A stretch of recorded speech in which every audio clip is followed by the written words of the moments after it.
Hello everyone and welcome back to another video from How to Fix Online.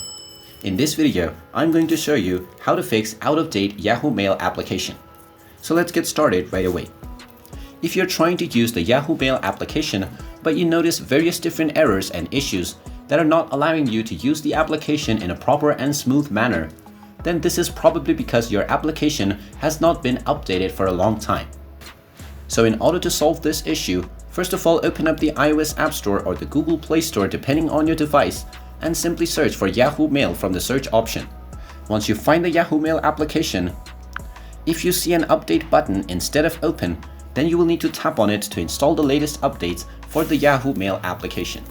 So go ahead and tap on the update button and wait for a while until the update and installation is completed.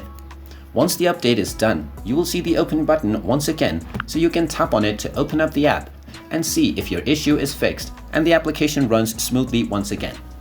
And now you can use it as it is supposed to be used. And there you have it.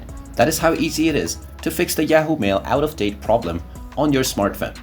If you find this video helpful, make sure you hit that like button and subscribe to our channel if you haven't done so already. Also ring that notification bell to never miss another update from us. Thank you for watching and I will see you again in the next video.